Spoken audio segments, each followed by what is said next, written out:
Hello बच्चों, कैसे हैं आप लोग। उम्मीद है अच्छे होंगे और पढ़ाई लिखाई बढ़िया चल रही होगी। आज हम लोग कक्षा 11 भौतिक विज्ञान की क्लास में सदिशों के योग के बारे में पढ़ेंगे। इसके पहले हम लोगों ने सदिश राशियों के बारे में पढ़ा है, सदिशों के निरूपण के बारे में पढ़ा है कि कैसे उन्हें हम एक तीर द्वारा व्यक्त करते हैं। आज हम देखेंगे कि अगर हमारे पास एक से अधिक सदिश हों, दो हों, तीन हों या उससे अधिक सदिश हों तो किस प्रकार हम उन्हें जोड़ेंगे। मुख्यतः तो अच्छा, एक चीज़ का आप और ध्यान रखना, हम लोग केवल समान प्रकार की राशियों को ही जोड़ घटा सकते हैं। जैसे जैसे मान लो आपसे कहा जाए कि एक वस्तु पर आप 2 न्यूटन का बल लगा रहे हो, ठीक। फिर दूसरा आपने कहा उस वस्तु का वेग 3 मीटर प्रति सेकंड है। अब आप कहो कि अच्छा, 2 न्यूटन बल और 3 मीटर प्रति सेकंड को जब आप जोड़ोगे, मतलब 2 न्यूटन के बल और 3 मीटर प्रति सेकंड के वेग को जोड़ोगे तो उत्तर क्या होगा। निश्चित रूप से आप उन्हें नहीं जोड़ सकते। क्यों? भिन्न प्रकार की राशियां हैं, बल कुछ और है, वेग कुछ और है।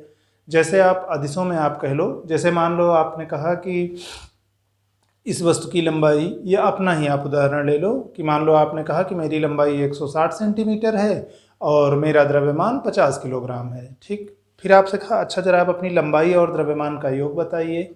तो क्या आप कह सकते हैं कि 160 सेंटीमीटर और 50 किलोग्राम का योग क्या होगा? बिल्कुल नहीं जोड़ सकते हैं। दोनों भिन्न भिन्न प्रकार की राशियां हैं। आप एक समान राशियां तो जोड़ सकते हो। आप जैसे कहो कि आपकी लंबाई 160 सेंटीमीटर है, आपके छोटे भाई की लंबाई 140 सेंटीमीटर है, दोनों को जोड़ करके कुल कितनी लंबाई हुई, अगर दोनों की लंबाइयों का जोड़ करें तो ठीक है, आप 160 सेंटीमीटर प्लस 140 सेंटीमीटर बराबर 300 सेंटीमीटर कह सकते हो। या आपका द्रव्यमान 50 किलोग्राम है, आपके छोटे भाई का द्रव्यमान 40 किलोग्राम है, दोनों के द्रव्यमानों को अगर मिला दें तो कुल द्रव्यमान कितना होगा, तो 50 किलोग्राम प्लस 40 किलोग्राम बराबर 90 किलोग्राम। इसका मतलब आप समान प्रकार की राशियों को जोड़ सकते हो, इसी प्रकार घटा भी सकते हो। और अलग अलग इनको सजातीय राशियां कहते हैं। और विजातीय राशियों को, यानी जो भिन्न भिन्न प्रकार की भौतिक राशियां हैं, उनको आप सीधे नहीं जोड़ सकते हो। तो वही तरीका यहाँ सदिशों के योग में भी लागू होगा कि जब आप सदिशों को जोड़ रहे हो तो जोड़े जाने वाले सदिश समान प्रकृति के होने चाहिए, नेचर उनका सेम होना चाहिए, यानी वो एक ही प्रकार की भौतिक राशियाँ होनी चाहिए। और दूसरी बात ये कि उनके मात्रक समान हों। अगर नहीं समान है तो आपको समान करना पड़ेगा, अन्यथा आप आंकिक मान सीधे नहीं जोड़ पाओगे। जैसे मान लो आपने कहा कि दो द्रव्यमान है आपके पास, एक 2 किलोग्राम है, दूसरा 100 ग्राम है। अब आपसे कहा जाए कि 2 किलोग्राम और 100 ग्राम को जोड़िए, सीधे नहीं जोड़ सकते। ठीक है, आप ऐसे बोलचाल में कह दोगे कि 2 किलोग्राम प्लस 100 किलोग्राम 100 ग्राम बराबर 2 किलोग्राम 100 ग्राम, ठीक कह सकते हो। लेकिन अगर एक ही आंकिक मान लिख करके परिणाम में और उत्तर लिखना हो तो फिर आप या तो 2 किलोग्राम को ग्राम में बदलोगे, फिर आप कहोगे 2000 ग्राम प्लस 100 ग्राम बराबर 2100 ग्राम, या ग्राम को आप किलोग्राम में बदलोगे तो 100 ग्राम का मतलब 100/1000 ग्राम, यानी 0.1 किलोग्राम, यानी 2 किलोग्राम प्लस 0.1 किलोग्राम बराबर 2.1 किलोग्राम। तो अंतिम रूप से जब हम एक बार मात्रक लिख रहे हैं तो दोनों राशियों के या दो से अधिक राशियों को हम जोड़ रहे हैं तो उनके मात्रक भी समान होने चाहिए। तो यही इन्हीं दो चीज़ों का हमें ध्यान रखना है सदिशों के योग में, एडिशन ऑफ वेक्टर्स या सम ऑफ वेक्टर्स में से। जो लिखा है एक बार सीधे से पहले पढ़ लेते हैं कि दो या दो से अधिक समान प्रकृति यानी समान भौतिक राशि वाले सदिशों को जोड़कर उनका परिणामी, परिणामी को अंग्रेजी में रिजल्टेंट कहते हैं, इस नाते कई बार हम लोग कैपिटल R से व्यक्त करते हैं। अगर आपने तीर भी लगा रखा है उसके ऊपर तो इसका मतलब वो सदिश राशि थी जिसका परिणामी आप निकाल रहे हो, या केवल R आपने लिखा है तो इसका मतलब आपको उसके परिणामी के मान से मतलब है। तो वैसे अंतर भी करते हैं तो भी उसका परिणामी निकालेंगे, गुणा भाग करते हैं तो जो भी कुल मिला के परिणाम हमें प्राप्त होगा अंत में उसे परिणामी कहेंगे। अभी हम योग की बात कर रहे हैं तो परिणामी से हमारा मतलब है सदिशों के योग से। तो इस प्रकार से दो या दो से अधिक समान प्रकृति के मात्रक को सदिशों को जोड़ करके उनका परिणामी ज्ञात किया जा सकता है। और शर्त एक और ये है कि उनके मात्रक भी समान हों। जैसे हम लोग अभी बात कर रहे थे कि अगर एक ही भौतिक राशियां हैं लेकिन आपने भिन्न भिन्न मात्रकों में व्यक्त किया है तो पहले तो आप दोनों के भौतिक राशियों को, दोनों मानों को आप समान मात्रकों में व्यक्त कर लो। जब समान मात्रक में व्यक्त कर लोगे तो आप सीधे सीधे अंकिक मान जोड़ लो और एक बार मात्रक लिख लो। तो ये एक ध्यान रखना है। फिर जैसे अंकगणितीय योग होते हैं, जैसे बीजगणितीय योग होते हैं। बीजगणित में जो हम लोग एक्स वाई जेड चरों के साथ और उनके गुणांकों के साथ जोड़ करते हैं, उसी प्रकार से सदिशों का योग होता है।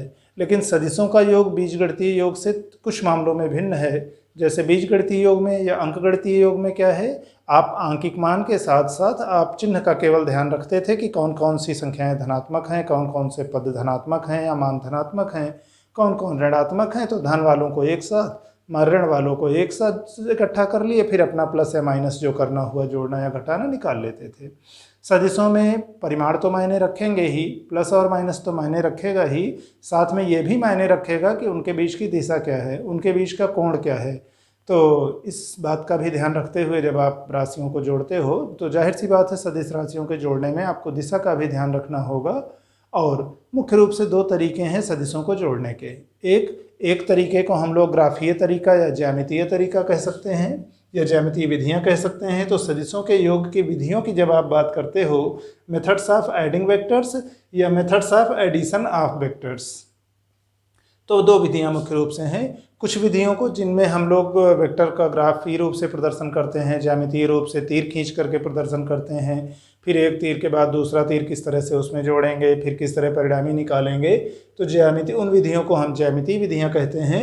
और उनमें मुख्य रूप से तीन नाम अलग अलग हम लोग लेते हैं। एक त्रिभुज विधि, ट्रायंगल मेथड, एक समांतर चतुर्भुज, law of parallelogram addition of vectors, और एक बहुभुज विधि यानी polygon method of addition of vectors. और तो यहाँ पर हम लोग क्या करते हैं, जो भी सदिश राशियाँ दी हुई हैं उनके तुल्य हम को उचित मात्रक मान करके, उचित पैमाना मान करके पहले तो एक तीर के द्वारा उन्हें प्रदर्शित करते हैं, बाद में फिर उनको जोड़ते जाते हैं, अंत में देखते हैं कि परिणामी क्या है। तो जहाँ वेक्टरों को तीर के रूप में प्रदर्शित करके, बाण के रूप में प्रदर्शित करके परिणामी निकालना है, ज्यामितीय विधियाँ हैं। और दूसरी गणितीय विधि में क्या है, आप सीधे बता दो कि कौन सा सदिश राशि है, मान उसका क्या है, उसकी दिशा क्या है, उस सदिश राशि को जिस दूसरी सदिश राशि के साथ जोड़ना है उसी तरह दूसरी राशि का परिमाण क्या है और मात्रक क्या है और दिशा क्या है। यानी सदिशों के बीच के कोण अगर पता है, सदिशों के मान पता हैं, तो जो विधि जोड़ने के काम में आती है। फिर उसमें एक हम लोग सूत्र लिखते हैं, आर बराबर ए स्क्वायर वर्गमूल के, आर बराबर वर्गमूल के अंदर a square plus b square plus 2ab cos theta. चूँकि उस वाले सूत्र में कास थीटा आता है, कास का पूरा नाम कोसाइन है, तो इसलिए इस विधि को हम लोग कोज्या नियम भी कहते हैं। तो दूसरी एक गणितीय विधि हो गई जिसको हम कोज्या नियम या कोसाइन रूल भी कह सकते हैं, mathematical method of addition of vectors. और उसमें क्या है कि आप गणितीय रूप से जोड़ते हो, आपको तीर के रूप में उसे प्रदर्शित करने की आवश्यकता नहीं है। अब इसके बाद हम लोग आते हैं, आज मुख्य रूप से हमारा फोकस रहेगा ज्यामितीय विधियों पर। तो अब हम लोग थोड़ा थोड़ा इन विधियों के बारे में देख लेते हैं कि तरीका क्या होता है इस विधि से जोड़ने का। तो ठीक, सबसे पहले हम लोग आते हैं सदिशों के योग की त्रिभुज विधि पर। अब हम लोग आते हैं सदिशों के योग की पहली विधि में। ज्यामितीय विधियों से जो जोड़ने की थी उसमें पहली विधि है सदिशों के योग की त्रिभुज विधि। उस विधि पर हम आते हैं। तो एक बार पहले जो लिखा है पूरा पढ़ लेते हैं, फिर उसके बाद हम लोग विस्तार पर आते हैं। इस विधि से दो समतलीय सदिशों को जोड़ा जाता है। इसमें पहले एक सदिश को तीर या बाण द्वारा प्रदर्शित करते हैं, फिर इस पहले सदिश के बाणाग्र यानी बाण के अगले हिस्से से, जिसे हम शीर्ष भी कहते हैं यानी हेड अंग्रेजी में, से दूसरे सदिश के पुच्छ को प्रारंभ करके दूसरा सदिश खींचते हैं। अभी आप एक चीज़ पर ध्यान दीजिए, अभी तक हमने जो लिखा है, हम लोगों ने क्या कहा है कि जब हमें दो सदिशों को जोड़ना है, दो सदिशों के जोड़ने की जो त्रिभुज विधि है उसमें पहले आप एक सदिश खींचते हो, ठीक, सदिश को तीर के द्वारा या बाण के द्वारा व्यक्त करते हो। जो उसका प्रारंभिक बिंदु होता है वो उसकी पुच्छ होती है, और जो उसका अंतिम बिंदु होता है जिधर तीर लगी होती है वो उसका शीर्ष होता है या बाण का अगला हिस्सा यानी बाणाग्र होता है। अब उसके बाद फिर क्या करेंगे, एक सदिश खींचने के बाद जहाँ एक सदिश समाप्त हुआ वहीं से दूसरा सदिश प्रारंभ करते हैं। तो इतना हम लोगों ने लिखा है। हाँ, जरूरी होने पर दूसरे सदिश को हम आवश्यकता अनुसार स्थानांतरित या विस्थापित कर सकते हैं। मान के चलिए कि फिक्स नहीं है, स्थानांतरित है, स्थानांतरित करने पर सदिश का मान नहीं बदल रहा है, लोकलाइज्ड वेक्टर नहीं है, स्थानगत वेक्टर नहीं है, तो इसके लिए दूसरे सदिश को आवश्यकता अनुसार स्थानांतरित कर लेते हैं कि वो उससे जुड़ जाए। अब पहले सदिश के पुच्छ यानी जहाँ से पहला सदिश शुरू हुआ था टेल से, दूसरे सदिश के शीर्ष यानी उसका जो दूसरे वाले का अंतिम बिंदु है को मिलाने वाला सदिश इन दोनों सदिशों के योग यानी परिणामी रिजल्टेंट आर को व्यक्त करता है। जैसे हम लोग एक उदाहरण देखते हैं। मान लो हमने एक वेक्टर खींचा कि पहले वेक्टर ए इस तरह था और इसमें ए के दूसरा वेक्टर भी हमें जोड़ना है। हमने क्या कहा था, पहले परिणामी निकालने के लिए आप एक सदिश को खींच लिए। अब उस सदिश का जहाँ वाड़ाग्र है यानी शीर्ष है, अंतिम सिरा है ए, वहाँ से दूसरे वेक्टर को प्रारंभ कीजिए। हम क्या करेंगे, इस सदिश को इसके समांतर विस्थापित करके यहाँ तक लाएंगे, फिर जरूरी होगा तो थोड़ा नीचे ले आएंगे ताकि दूसरे वाले सदिश वेक्टर बी की जो पूंछ है वो सीधे ए के शीर्ष पर आ जाए। तो इस तरह से हमने इसको पहले मान लो इधर विस्थापित किया, फिर थोड़ा नीचे विस्थापित किया कि यहाँ ये इससे जुड़ गया। अब जुड़ गया तो यानी ए वेक्टर पहले आपने खींचा, फिर उसी के आगे बी वेक्टर खींचा। अब ठीक है, पैमाना मानकर हमने नहीं खींचा है, पर मान के चलो कि जितनी बड़ी तीर यहाँ है उतनी बड़ी तीर यहाँ है, जो दिशा यहाँ है वही दिशा यहाँ है। तो ए वेक्टर जहाँ समाप्त हुआ वहाँ से आप बी वेक्टर प्रारंभ किए, बी वेक्टर को खींचते हुए तीर खींचे और उसके बाद ए वेक्टर के प्रारंभिक बिंदु से शुरू होकर के बी वेक्टर के अंतिम बिंदु, ए वेक्टर का प्रारंभिक बिंदु ये है और बी वेक्टर का अंतिम बिंदु यानी शीर्ष ये है, तो उनको मिलाने वाला ये जो सदिश होगा, पहले वेक्टर के प्रारंभ से दूसरे वेक्टर के अंत को मिलाने वाला जो सदिश होगा वही हमारा ए और बी का परिणामी, ए और बी के जोड़ योग का परिणामी आर वेक्टर बराबर ए वेक्टर प्लस बी वेक्टर होगा। ठीक, ध्यान ये रखना है कि चूंकि इस विधि में हम पहले वेक्टर के शीर्ष से दूसरे वेक्टर की पुच्छ को प्रारंभ रख करके वेक्टर खींचते हैं, परिणामी ज्ञात करते हैं, इसलिए इस विधि को हम लोग शीर्ष पुच्छ विधि भी कहते हैं या बाड़ाग्र पुच्छ विधि भी कह सकते हैं कि एक सदिश के शीर्ष से रख करके दूसरे सदिश को आपको यहाँ खींचना है। ठीक, दूसरी बात ये कि इस वाली विधि से जब आप परिणामी ज्ञात करते हो तो आपको त्रिभुज जैसी एक बंद आकृति प्राप्त होती है कि एक सदिश ये, दूसरा सदिश ये और तीसरा जो हम खींचेंगे वो यहाँ पहले वाले के शुरुआत से शुरू होकर के और दूसरे वाले के अंत बिंदु यानी हेड तक जाएगा। तो इस विधि में चूंकि हमको त्रिभुज जैसी एक आकृति प्राप्त होती है बाद में, इसलिए इसे हम सदिशों के योग की त्रिभुज विधि भी कहते हैं। और दूसरा हमने इसी में आगे जो दूसरा भाग किया है वो यह दिखाने के लिए किया है कि सदिशों के योग में अगर आप क्रम बदल दो तो परिणामी का मान नहीं बदलता है। जैसे हम यहाँ पर निकाल रहे थे ए वेक्टर प्लस बी वेक्टर, मान लो आपको निकालना हो कि अच्छा जरा बी वेक्टर में आप ए वेक्टर जोड़िए तो कितना आएगा, तरीका वही रहेगा, पहले हम बी वेक्टर खींचे, ठीक हमने बी वेक्टर खींच लिया। अब बी वेक्टर का जो शीर्ष है वहाँ से दूसरे वाले वेक्टर की पूंछ को रख करके प्रारंभ करेंगे। अब बी वेक्टर की शीर्ष और इसका पुच्छ अगर अलग अलग है तो इसको पहले हम विस्थापित करके इधर ऊपर ले गए, फिर भी नहीं जुड़ रही तो थोड़ा ऐसे पीछे ले आए कि बी वेक्टर का जहाँ शीर्ष है वहाँ से ए वेक्टर रख के हमने खींचा, तो पहले हमने बी वेक्टर खींचा, फिर ए वेक्टर को स्थानांतरित करके बी वेक्टर के शीर्ष से ए वेक्टर प्रारंभ करके खींचा और बाद में परिणामी निकालना है, vector B plus vector A निकालना है। तो बी की जो पुच्छ थी जहाँ बी को आपने शुरू किया था वो प्रारंभिक बिंदु होगा परिणामी का, और ए का जहाँ शीर्ष है यानी दूसरे वाले सदिश का जो अंतिम बिंदु है वो आपका अंतिम बिंदु होगा इस परिणामी आर का। अब बी के परिणामी से, बी के प्रारंभिक बिंदु से ए के अंतिम बिंदु को मिलाने वाला जो सदिश होगा वो हमारा परिणामी होगा। मान लो इस स्थिति में हम कह रहे हैं कि ये परिणामी आर डैश है, तो आर डैश का मान vector B plus vector A के बराबर होगा।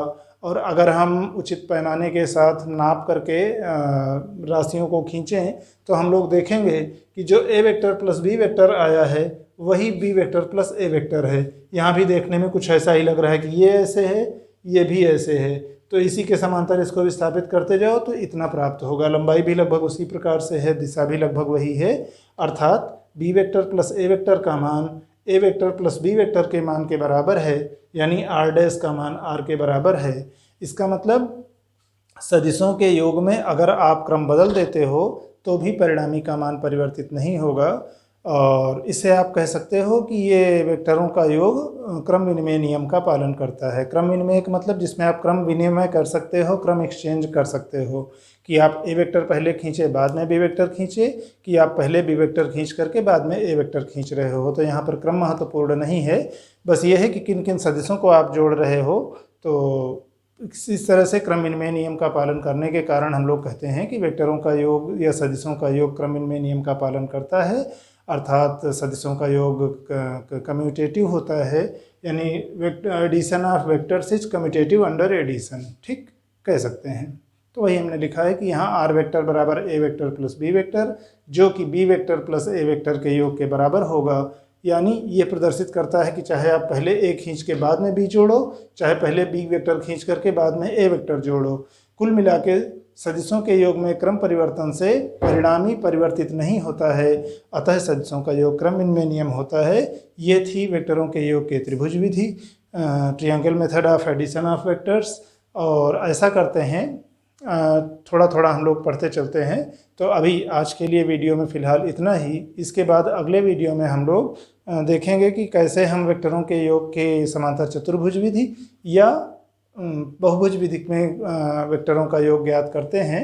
तो आज के लिए केवल सदिशों के योग की त्रिभुज विधि ही। और एक बार संक्षेप में फिर से रिवाइज कर दें कि त्रिभुज विधि को हम लोग शीर्ष पुच्छ विधि भी कहते हैं, क्योंकि इसमें हम एक सदिश के शीर्ष से दूसरे सदिश के पुच्छ को प्रारंभ करते हैं। और दूसरी बात, सदिशों के योग की त्रिभुज विधि में है क्या, जब हमें दो सदिशों को जोड़ना होता है तो पहले हम एक सदिश को खींचते हैं, फिर पहले वाले सदिश का जो शीर्ष है वहाँ से हम दूसरे वाले सदिश की पुच्छ को रख करके प्रारंभ करते हैं। और परिणामी निकालने के लिए पहले वाले सदिश की जो पुच्छ यानी पूंछ थी, स्टार्टिंग पॉइंट था, वहाँ से दूसरे वाली सदिश का जो हेड था यानी शीर्ष था, अंत बिंदु था, दोनों को जो मिलाने वाला सदिश होगा वह मतलब जो तीर मिलेगी वह तीर परिणामी को व्यक्त करेगी पहले वेक्टर और दूसरे वेक्टर के योग के। और चूंकि दिशा परिणामी जब आप पहले वेक्टर के प्रारंभिक बिंदु से और दूसरे वेक्टर के अंतिम बिंदु यानी पहले वेक्टर की पुच्छ से दूसरे वेक्टर के शीर्ष की दिशा में आप खींच रहे हो तो आपको दिशा भी पता हो गई, परिणामी का मान भी मिल गया। और बाद में हम लोगों ने एक लाइन लिखी थी कि यहाँ पर क्रम महत्वपूर्ण नहीं है, क्रम आप परिवर्तित कर सकते हो। तो अतः सदिशों का योग क्रम इनमें नियम का पालन करता है, यानी addition of vectors is commutative under addition of vectors are commutative. तो ठीक है। और त्रिभुज विधि में चूंकि जब हम दो सदिशों को इस तरह से खींच करके और परिणामी ज्ञात करते हैं तो हमें एक त्रिभुज जैसी आकृति, त्रिभुज की आकृति प्राप्त होती है, इसलिए इसे हम सदिशों के योग की त्रिभुज विधि कहते हैं। और चूंकि एक के शीर्ष से दूसरे की पुच्छ को रख के प्रारंभ करते हैं तो शीर्ष पुच्छ विधि भी कहते हैं। तो आज के लिए अभी केवल इतना ही, शेष अगली अन्य विधियों के बारे में इसके बाद में और प्रश्न उसके बाद में। तो आप लोग अपनी तबीयत का ध्यान रखिए, पढ़ाई लिखाई करते रहिए। धन्यवाद।